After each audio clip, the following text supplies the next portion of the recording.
Olá, tudo bem com você? Bom, esse é o terceiro vídeo da nossa série de vídeos falando sobre a Fiorino 4x4 híbrida. Se você ainda não assistiu os outros dois vídeos, eu vou deixar um card aqui com o último vídeo e vou deixar na descrição os dois links dos últimos dois vídeos que a gente fez.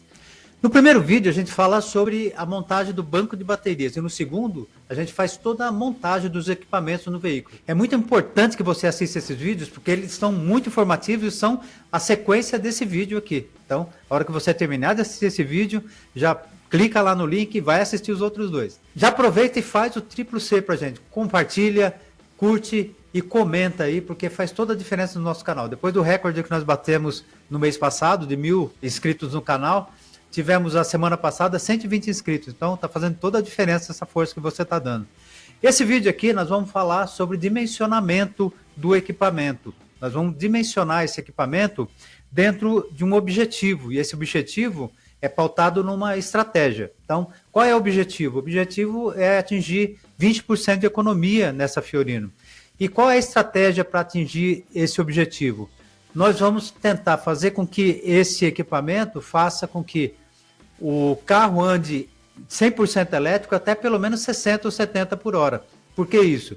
Porque eu quero que o carro saia no farol ou qualquer lugar que ele estiver parado e use a energia elétrica naqueles momentos onde ele ia gastar mais combustível. Essa é a mesma estratégia da maioria dos híbridos aí, originais de fábrica, que você vê no mercado. Isso não significa que esse carro não possa andar numa velocidade maior. Ele tem um motor que tem uma potência de pico que pode atingir outras velocidades, mas não é o nosso objetivo. Se eu conseguir, com a bateria que eu tenho, que é pequena, atingir essa velocidade por a maior quantidade de vezes possíveis, eu vou conseguir atingir esse objetivo. E se eu chegar nesse objetivo, eu consigo fazer com que o meu cliente, o dono do carro, consiga pagar essa conversão com muita rapidez, porque é uma venda de trabalho, anda bastante, então ele com certeza vai economizar bastante combustível e vai conseguir atingir o objetivo que é pagar essa conversão. Bom, o mais comum é você ter um carro com todos os equipamentos já instalados e você dimensionar um motor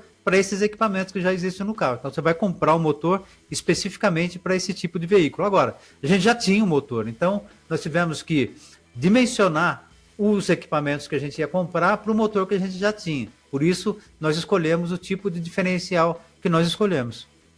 Bom, para dimensionar tudo isso, a primeira coisa que eu preciso saber é quantas voltas o meu pneu tem que dar para chegar na velocidade e no tempo que eu preciso para atingir 60 km por hora. Então, esses cálculos eu vou mostrar para você agora na sequência. Vamos lá? Comigo é o seguinte, uma volta completa, ou seja, um giro dessa roda, vai percorrer justamente essa distância. Do ponto A, vamos chamar do ponto A, até o ponto B. A volta está aqui, quando ela der uma volta completa, ela vai parar nesse outro ponto B. E a pergunta que a gente precisa fazer é a seguinte, qual é a distância do ponto A para o ponto B? E a resposta é muito simples. A distância do ponto A para o ponto B é justamente o perímetro da circunferência, ou seja, o comprimento dessa circunferência. E a gente já tem uma resposta para isso. O comprimento da circunferência é dado por 2 vezes π vezes o raio.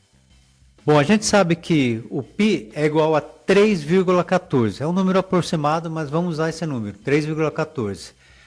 Então, colocando lá na nossa fórmula, C é igual a 2 vezes 3,14 vezes o raio, que vai dar C igual a 6,28 vezes o raio. Bom, agora nós temos que calcular o raio para poder terminar essa conta. Mas eu queria falar mais algumas coisas sobre pneu, que talvez você não saiba, mas são informações importantes para a gente chegar no raio e poder terminar essa conta. Vamos lá então? Todos os carros ou todos os pneus vêm com esses números aqui. O pneu do seu carro tem esses números, onde 195 é a largura do pneu, 55 é a altura do pneu e 16 a medida em polegada da roda. Eu não preciso dessa medida aqui, eu preciso da medida total do pneu para poder fazer o cálculo lá da circunferência. Então eu vou ter que calcular essa altura aqui, que é o 55, para eu saber qual é a altura total desse pneu. Acontece que esse número 55 aqui não é uma medida, e sim uma porcentagem da largura do pneu. Então eu tenho que calcular essa porcentagem para saber a altura do pneu, multiplicar por 2, né? Porque eu tenho duas alturas aqui, somar com a roda e dividir por 2 para eu saber o raio. Então vamos fazer isso com os números originais da Fiorino. Isso aqui é uma foto original do pneu da Fiorino, então nós vamos trabalhar com essas medidas, 175 por 70 por 14. A partir de agora a gente usa essas medidas para os cálculos. Perfeito, agora já que você sabe tudo sobre o pneu, nós vamos terminar nossos cálculos aqui. A circunferência é igual a 2 vezes π vezes o R. Então multiplicando 2 vezes π dá 6,28 vezes o R. Vamos calcular agora o raio. Lembrando que eu preciso a medida das duas extremidades, não da roda apenas, que é o 14 polegadas. Então vamos calcular primeiro o tamanho da roda. Como a gente sabe que 14 é polegada, nós vamos ter que transformar isso em centímetros. Para transformar isso, eu multiplico 14 polegadas por 2,54, que é a medida de uma polegada. Então eu tenho que 14 polegadas é 35,56 centímetros. Essa é a altura da nossa roda, diâmetro da roda. Mas é o diâmetro total, eu não vou precisar disso, eu vou precisar do raio, lembra? Então eu tenho que saber a medida total do pneu, mas eu vou depois dividir isso por 2, porque eu preciso saber do centro da roda até a extremidade. Lembrando que aquela medida de 70 é uma porcentagem do 175, então vamos calcular a porcentagem do 175 para a gente saber a altura do pneu para poder colocar na nossa conta. Então, 70% de 175 milímetros, que é a largura do nosso pneu, é 122,5 milímetros, que transformando em centímetros vai dar 12,2 centímetros. Agora, já que eu tenho a altura da roda e eu vou precisar da altura do pneu, bom, eu já tenho uma altura do pneu, então basta eu dividir a altura da roda por 2 e somar com essa altura do pneu, que eu vou ter metade do total ali. Então, metade do diâmetro da roda é 18,28, a altura do pneu 12,22, que é igual ao raio. Então, o raio é 30,48, perfeito? Agora é só a gente substituir na nossa fórmula ali, que vai dar certinho. Então, a circunferência é igual a 6,38 vezes 30,48. 6,38, que é lá o cálculo 2π, e 30,48, que é a soma da metade da nossa roda com uma altura do pneu.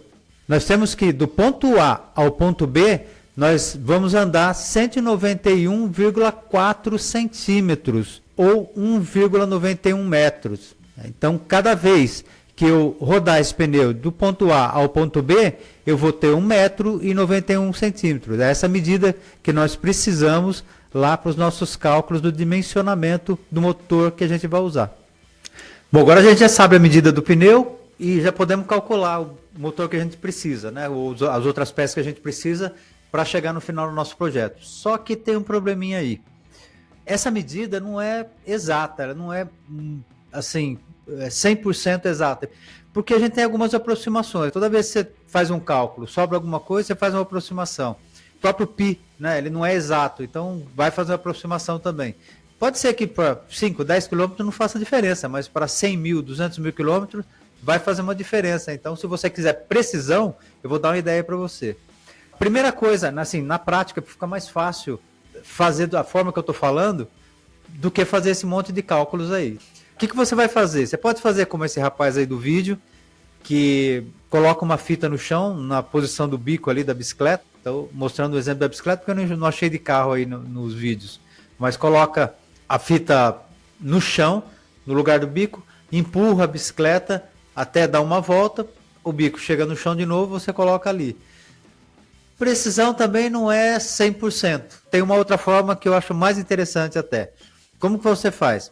Você vai colocar um risco. É até melhor você fazer isso antes de desmontar o carro, antes de fazer qualquer coisa. Você vai fazer um risco com uma tinta óleo que não seque muito rápido. Pode ser um risco bem fininho, quanto mais fino até melhor. Não vai sujar muito o chão também, né? E você vai empurrar esse carro, ou vai andar com esse carro e fazer com que ele faça 2 marcas no chão. Isso sim, vai te dar uma precisão muito maior. Lógico que em alta velocidade pode dar uma diferencinha, em baixa velocidade dá outro número, mas esse número é o mais próximo possível da realidade. Então faz dessa forma, que eu sempre fiz e deu certo para mim. Então é uma dica só, né? Volto a dizer, se você é engenheiro, gosta de cálculos, faz o cálculo da forma que eu falei ali e usa ele. Agora, se quiser confirmar fazendo da forma que eu falei, você vai confirmar com certeza porque é a forma mais precisa. Vamos lá, outra coisa, nós sabemos que cada volta do nosso pneu dá 1,91 m. O problema é que nós temos um motor de 5.000 giros, ele pode chegar a 5.000 giros. Aí se a gente calcular aí, porque 5.000 giros por minuto, se a gente calcular aí 5.000 giros por minuto, aí eu vou virar esse 1,91 m 5.000 vezes em um minuto, que significa dizer que vai dar 9.550 metros, 9.550 metros em um minuto. Se eu quiser saber quanto esse carro vai andar por hora, eu tenho ainda que multiplicar ele por 60, porque é um minuto, 60 minutos. Então, vai dar 573 quilômetros por hora.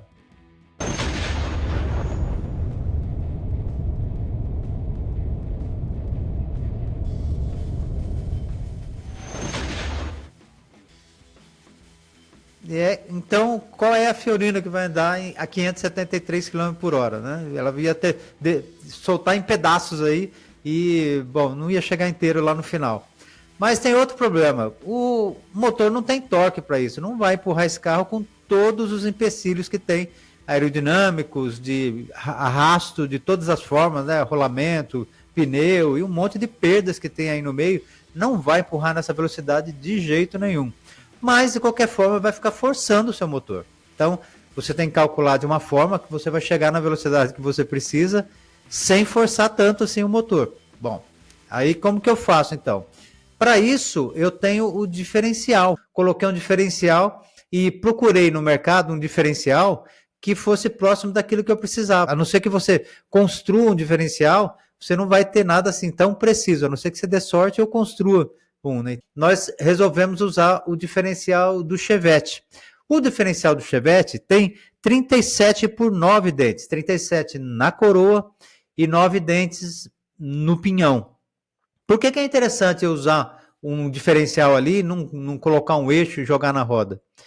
Porque eu preciso, quando eu estou fazendo uma curva para a direita ou para a esquerda, eu preciso que a roda de fora ande um pouco mais rápido do que a roda de dentro, senão eu vou ficar forçando esse eixo.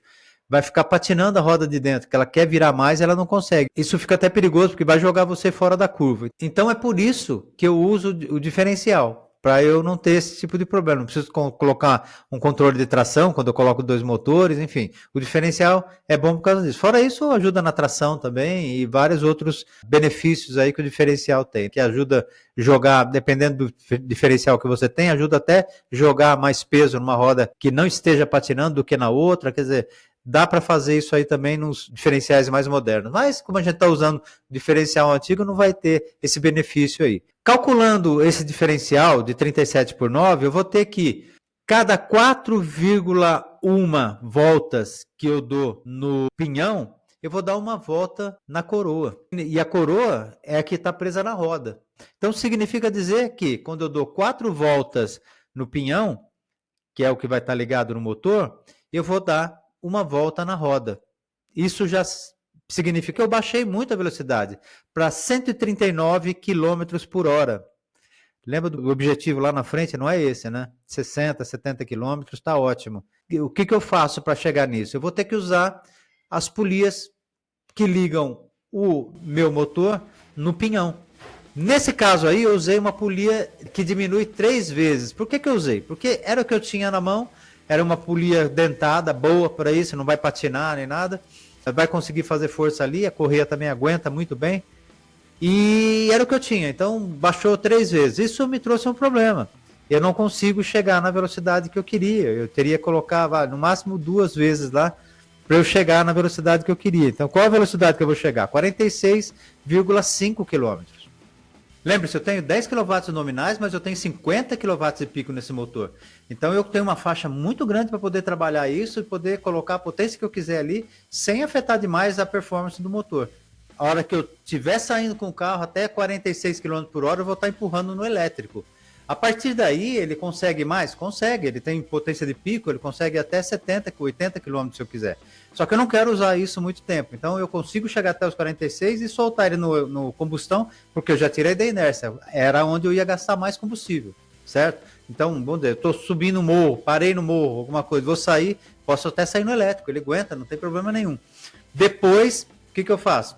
Deixo entrar o motor a combustão. Tem algumas formas de gerenciar isso que o gerenciamento, como eu falei, nós vamos fazer lá na frente. Mas, por exemplo, temperatura, a temperatura do motor começou a subir muito, ou subiu 1 grau, 2 graus, 3 graus muito rápido, a gente já sabe que está aquecendo. Então, a gente já joga no combustão. Ou então, joga nos dois, continuou subindo, joga só no combustão. Então, eu consigo gerenciar isso aí, né, com facilidade. Fora isso, o próprio inversor sabe quando ele está começando a aquecer, eu posso colocar lá nele que chegou numa certa temperatura, ele vai cortar. Não tem problema nenhum, ele corta e já entra a combustão sozinho. O gerenciamento fica mais fácil fazer direto ali no inversor. Então, as formas de fazer tem muitas. Agora, vai depender da finalidade, do que eu quero fazer com esse sistema. Então, a hora que eu estiver andando com ele, que eu ver a economia, não me interessa muito a forma que ele vai andar. Vai interessar para mim é atingir o objetivo da economia de 20%. Eu consigo trabalhar isso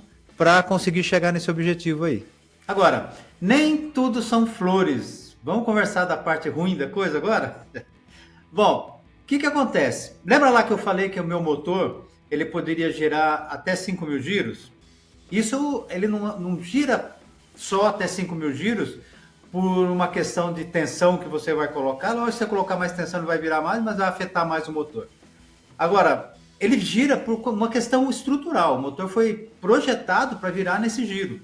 Se eu passar disso, estruturalmente ele começa a ser afetado e pode até explodir. Já aconteceu comigo por erro de polia mesmo, lá atrás, quando eu morava nos Estados Unidos ainda.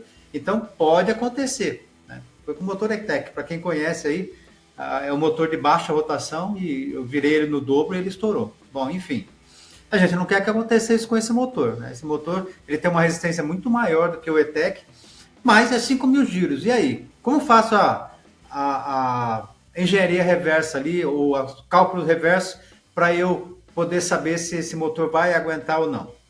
Vamos começar então. O motor pode gerar até 5.000 giros.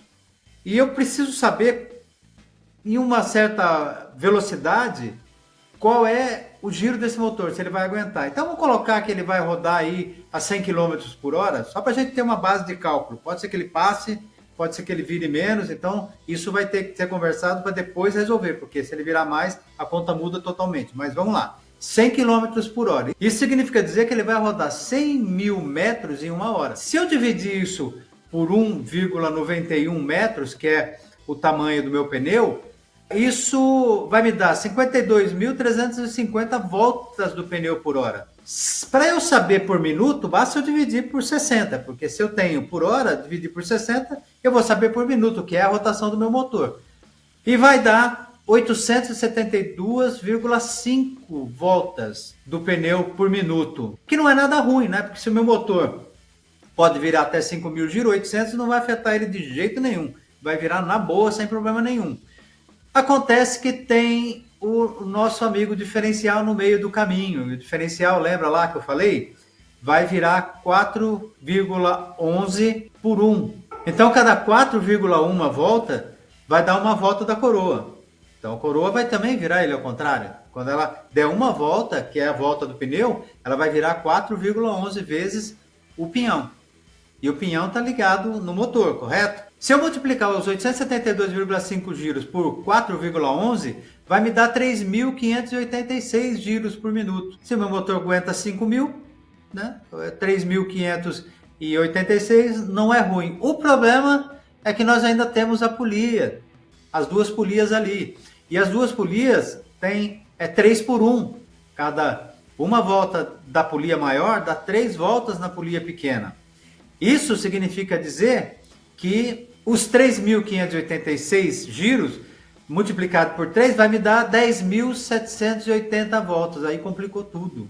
Porque a diferença entre os 5.000 e os 10.758 dá 5.758. E aí, como que eu faço?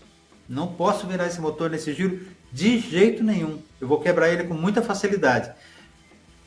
Eu tenho ainda o problema do torque para resolver, mas o torque nós podemos usar na teoria e podemos chegar num ponto legal lá. Mesmo que tenha lá um câmbio entre o motor a combustão e as rodas, a gente tem um diferencial ali entre o motor elétrico e as rodas. Vamos dizer que isso aí dê lá na terceira marcha, mais ou menos. Terceira, segunda marcha. Não tem problema nenhum. Eu posso usar a mesma potência do motor a combustão. Então, se eu quero os 20% de economia, basta pegar 20% da potência do motor e usar lá no diferencial. O meu motor no diferencial vai ser igual a 20% da potência do motor original. O motor original da Fiorino tem 88 cavalos. Se eu pegar 20% desses 88 cavalos, vai dar 17,6 HP, que é igual a 13,2 kW, que não é muito longe do nosso motor. Nosso motor tem 10 kW e pode chegar a 50. Então, se você colocar aí 3 kW a mais nele, para ele funcionar, mesmo que seja de forma contínua, não vai fazer tanta diferença nele assim. Nunca vai ser contínuo, porque você está usando ele na saída, não vai ter problema nenhum. Então, o problema do torque, que a gente estava pensando que poderia ter, não vai ter, não existe. Agora, eu tenho algumas soluções para a questão do giro do motor. Uma delas é desacoplar esse motor em alguns momentos. Então, cheguei numa rotação de 3.000, 4.000, 5.000 giros, eu desacoplo ele de alguma forma e vou funcionar. Vou até pedir ajuda para vocês. Põe aí alguma ideia, né, que vocês tiverem. Ah, Alberto, tem tal peça de tal carro, enfim. Já pensei até em polia de ar-condicionado para colocar ali. Alguma coisa vai dar certo ali. Vamos ter que desacoplar ele e desacoplar em um certo giro. E aí não vai ter problema nenhum. Ou então a gente troca a polia e perde velocidade final. Então aqueles 46 km que eu ia ter antes, eu não vou ter mais. De qualquer forma, não é ruim, porque eu vou tirar ele da inércia. E vai estar até que bom para a gente. Vamos lá, vamos continuar esse projeto aqui. No final a gente vai dar esse resultado para vocês. Está ficando bastante interessante, a gente está gostando de trabalhar nele. O projeto tem sempre desafios, né? Eu estava até falando com o engenheiro lá da Volkswagen outro dia, batendo papo com ele. E eles estão com projetos novos lá, e sempre desafios, né? Sempre coisas só fazendo, só você colocando na prática para ter certeza como é. Porque na teoria é sempre muito bonito, né? Muita gente manda projetos para mim, agora mesmo tem um senhor mandando para mim um projeto que vai gerar 90% da energia do carro de forma infinita. Quer dizer, na teoria é lindo, eu adoraria um projeto desse, ia ficar milionário rapidinho, mas não existe a possibilidade. Enfim, nós estamos com esse problema agora, vamos ter que resolver até terminar o projeto. E de qualquer forma, é um protótipo, a gente sabia desse problema, né? A gente sabia lá no começo desse problema, e a gente vai ter que arrumar uma solução para ele. A solução, como eu falei, a gente ainda não sabe, porque o ideal é que a gente use uma polia dentada, para não ter o risco de patinar. Então, tem todos esses probleminhas aí que nós vamos estar resolvendo. Uma catraca, um tipo de catraca, mas aí se eu coloco uma catraca ali, eu vou ter o problema de não ter o freio regenerativo, porque aí a roda não vira um motor elétrico, aí é um problema para mim, porque o freio regenerativo é importantíssimo para a gente.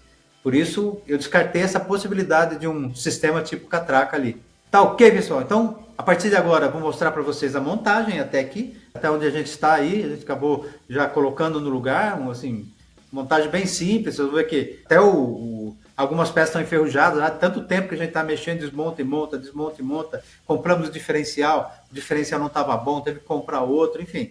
Projeto é assim, acaba atrapalhando e o cliente quer o carro, né? E com toda razão, porque é um carro de trabalho, né? Então ele precisa do carro. Enfim, a gente está fazendo o máximo para terminar o mais rápido possível. Agora mesmo deu um problema na configuração do inversor e a gente não tem equipamento para entrar na configuração. Tivemos que mandar para o sul o carro, né? Tem até o vídeo aí que eu vou mostrar para vocês daqui a pouco. Enfim, é assim a vida. Bora lá então? A partir de agora vou mostrar a montagem para você e espero que você goste. No vídeo que vem a gente já tem outro assunto aí bastante interessante. E eu volto para fechar esse vídeo aí, tá bom? Um abraço, até já.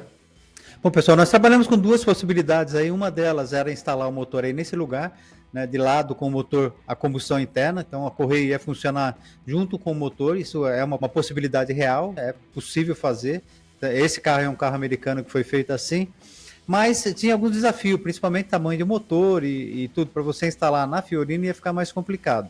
Aí nós optamos por instalar dessa forma, no diferencial, que eu acho que ficou bem melhor, né? E ficou mais fácil porque a gente consegue também trabalhar essas duas polias aí de tamanho e tudo, e consegue dimensionar melhor o equipamento. A gente acabou optando por isso aí por conta também do tamanho do motor. Você vê que ele é um motor bem menor, apesar da grande eficiência dele, né? Ele consegue trabalhar numa faixa de potência bem interessante, né?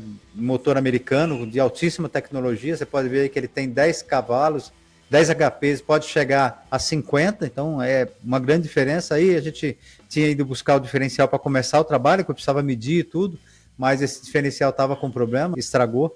Pode ver que a gente teve que tirar também o suporte das molas aí nele, para poder adaptar na Fiorino, porque lá não tem mola helicoidal, a mola tem mola aspiral, né? Tem mola de feixe de mola, é diferente. E aí eu tinha que tirar esse eixo para poder também começar a dimensionar ele, porque eu ia ter que mandar no torneiro para poder colocar o rolamento direitinho nele. Aí a gente começou a fazer as peças de madeira para servir como base para a gente depois adaptar ou mandar para as medidas, e acabamos mandando a medida do jeito que ela ficou terminado ali na madeira. A gente mandou. Podia ser aliviado, tá? Podia ser bem mais leve, mas a gente acabou usando do jeito que estava lá porque facilitava, principalmente para o cara que estava fazendo o desenho lá. E a gente fez com alumínio aeronáutico também, ficou muito bom. Né? Fez essa rosca aqui também para a gente colocar aqui. Faltou ainda o sugo da trava aqui, ele vai fazer, tá? O sugo dessa trava aqui, ele vai fazer aqui. Essa polia aqui nós vamos ter que abrir ainda, e ele fez essa peça aqui também para eu colocar esse rolamento. Esse rolamento ele vai nesse eixo original.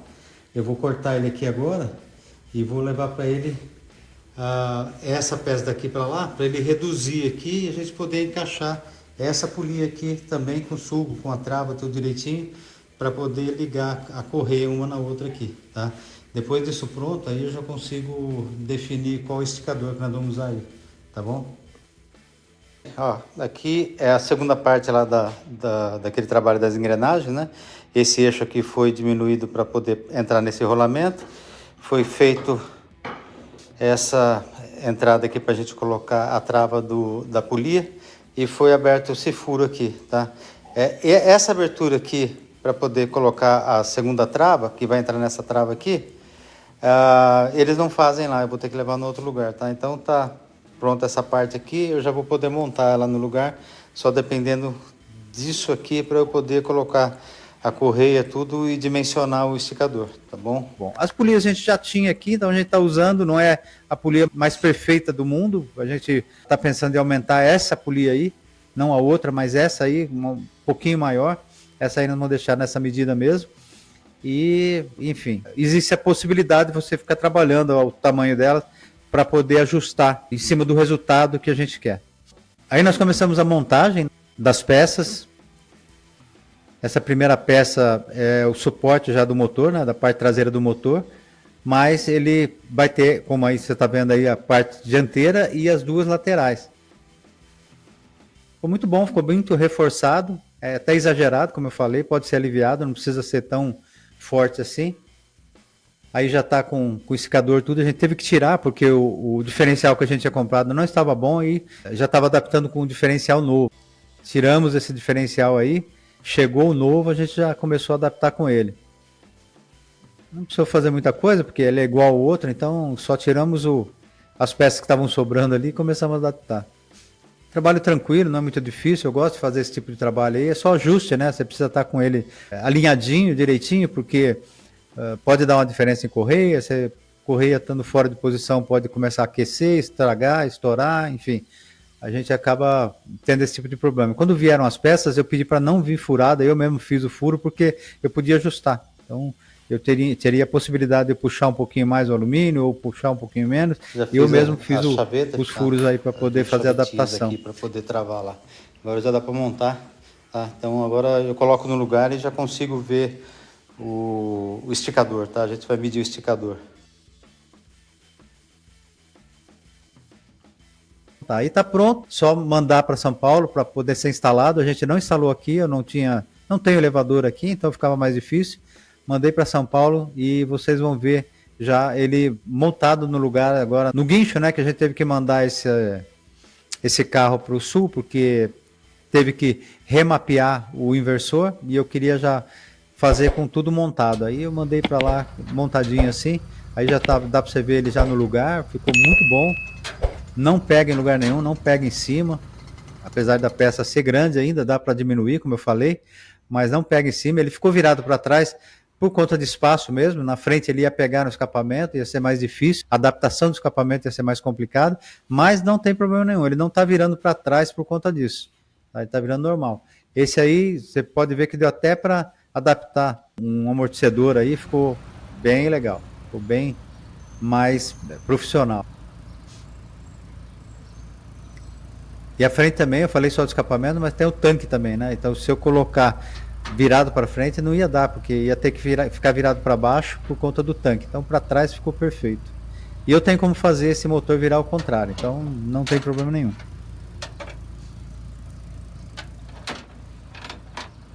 Bom, é isso aí. Espero que você tenha gostado da montagem. Se você não viu a montagem da parte eletrônica, eu vou colocar, se puder, eu coloco um card aqui, mas se não puder, tá aqui na descrição os dois links dos vídeos anteriores. Então você pode assistir os dois aí a hora que você quiser. Esse vídeo aqui foi só a montagem mesmo da parte mecânica e o dimensionamento, principalmente o dimensionamento, que era a parte mais chatinha que tinha, assim, que a gente tinha que pensar bastante. Você viu os percalços aí que a gente tem, é natural, todo projeto tem alguma coisa para ser resolvida, e é assim mesmo. A vida de gente que trabalha com projeto é assim mesmo. A gente vai resolver isso aí junto com vocês. A hora que tiver a solução, a gente vai trazer de novo, vamos fazer um vídeo de novo, colocando talvez uma polia magnética, que teoricamente é a solução mais viável aí. Eu acredito que vai ser a solução que a gente vai dar para esse projeto aí, tá ok? Bom, se você gostou do vídeo aí, dá um joinha no vídeo, mais uma vez estou pedindo aí, dá um joinha, faz um comentário e se puder compartilha também, que faz toda a diferença para o nosso canal. Muito obrigado por assistir nosso vídeo, um abraço e até o próximo vídeo.